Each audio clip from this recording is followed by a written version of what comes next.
पंजाब आज आहे 26 जून 2025. पूर्व विदर्भ पश्चिम विदर्भामध्ये 1 तारखेपर्यंत दररोज भाग बदलत बदलत पडणार आहे म्हणून हा अंदाज लक्षात येतो. पण राज्यातल्या सर्व शेतकऱ्याला सांगितलं होतं की म्हणजे आज म्हणजे 26 जून 27 जूनचा हे मात्र पाऊस सर्वदूर राहणार. म्हणजे परभणी जिल्ह्यात राहणार आहे, नांदेड जिल्ह्यात राहणार आहे, हिंगोलीकडे राहणार आहे, वाशिमकडे राहणार आहे, कळमनुरीकडे राहणार आहे, यवतमाळ जिल्ह्यात राहणार आहे, अकोला जिल्ह्यात राहणार आहे, बुलढाणा जिल्ह्यात राहणार आहे, नागपूर, वर्धा, भंडारा, गोंदियामध्ये विदर्भात सगळीकडेच पडणार आहे म्हणून हा अंदाज लक्षात घ्या. हे 2 दिवस आज उद्या दिवस.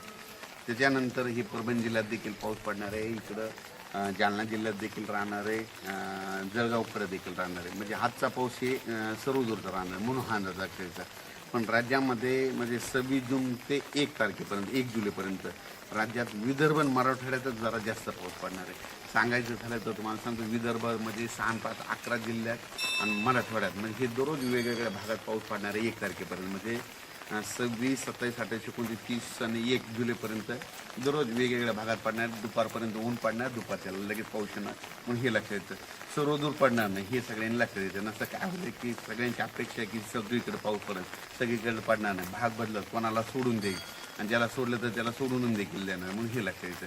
पण राज्यात सांगायचं झालं तर हे पाऊस म्हणजे आता 26-27 म्हणजे 26-27चा पंढरपूरकडे देखील म्हणजे सोलापूर जिल्ह्यात पडणार आहे, पंढरपूरकडे राहणार आहे, नगर जिल्ह्याला देखील पडणार आहे. पण तिकडे असं रिमझिम राहणार, थोडे थेंब येणार आहे, जास्त नाही पडणार.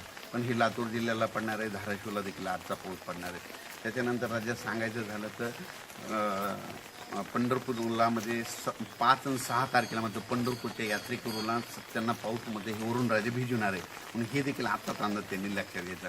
पण आज आणि उद्याचा म्हणजे आज आहे 26 आणि 27चा मात्र आज हे पाऊस मात्र परभणी जिल्ह्यात सगळीकडे पडणार आहे, नांदेडकडे सगळीकडे पडणार आहे, हिंगोलीकडे सगळीकडे पडणार आहे, यवतमाळ जिल्ह्यात सगळीकडे पडणार आहे, हिंगोली वाशिम जिल्ह्यात सगळीकडे पडणार आहे, बुलढाण्याकडे पडणार आहे, अकोल्याकडे पडणार आहे, जालना जिल्ह्यात सगळीकडे पडणार. म्हणजे हे सर्वदूरचा पाऊस आताही पाऊस सर्वदूर राहणार आहे आणि रिमझिम स्वरूपात राहणार अंदाज आहे.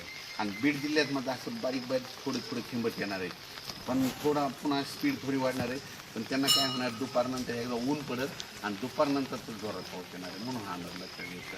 त्याच्यानंतर नगर जिल्ह्यात देखील तसंच होणार आहे. म्हणजे दुपारनंतर थोडं ऊन पडणार आहे. म्हणजे नगर जिल्हा, सोलापूर जिल्हा, मग सोलापूरकडं, पंढरपूरकडं मग हे पाऊस पडणार मग हे लक्षात घ्यायचं. अचानक वातावरण बदल झाला तर लगेच दिला जाईल. धन्यवाद.